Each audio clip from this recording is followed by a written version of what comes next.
But do you not feel that something has to give here, that this has to get resolved somehow, and that the only way to do that is, as with all these situations, you have to eventually compromise in some way? And the problem for Netanyahu is that people think he is completely incapable of offering Hamas any compromise, and therefore there is no deal. So the families of the hostages are still there, and hundreds of thousands of protesters in Israel on the street to Tel Aviv right now, they are of the firm belief that it's his own intractable position on this, which is not going to allow any kind of ceasefire to be achievable. But there again, if I can say so, Piers, it's the same thing, which is the presumption that it's Netanyahu who is uncompromising. We end up with this, again, because Netanyahu is a democratically elected leader, and so it's assumed that some pressure can be brought to bear on him. In my view, it is not Netanyahu who's uncompromising. It's Hamas that's uncompromising. They could have handed back the hostages last October. They could have not done this. I mean, they could have tried to build a state since 2005, when Israel withdrew from the Gaza, and handed the place over to them. Hamas could have used the billions of dollars and pounds and euros that British and European and American taxpayers gave them since 2006. They could have used those billions of dollars to build up Gaza.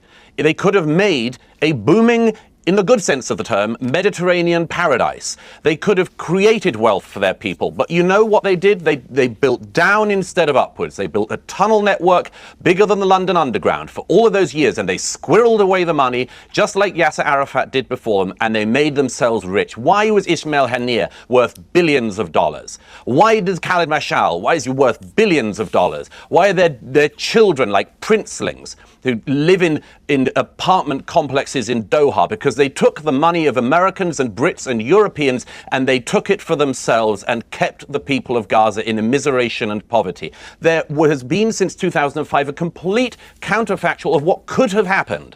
But the Hamas leadership didn't want that.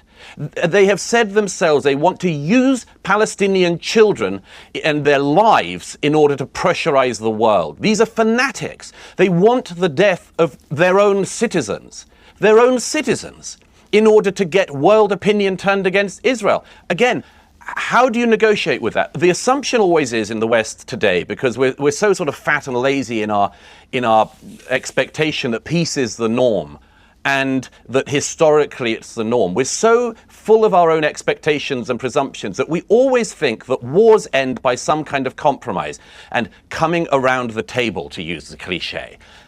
They don't. Historically, most wars end because one side wins and one side loses. And one of the reasons, in my view, why there is this endless rounds of war in this region is because the Israelis are never allowed to win, and Hamas, in this case, are always allowed to draw.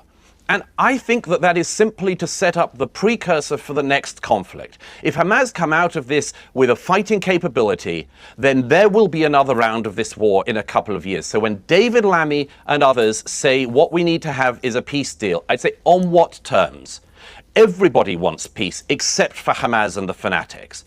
Everybody else wants peace. All of these people in the south, these kibbutzniks and the party goers and others who were murdered on the 7th, all dreamed of peace with their Palestinian neighbors and brothers and sisters. Who stopped that peace being possible? Hamas, from 2005 and again to this very day.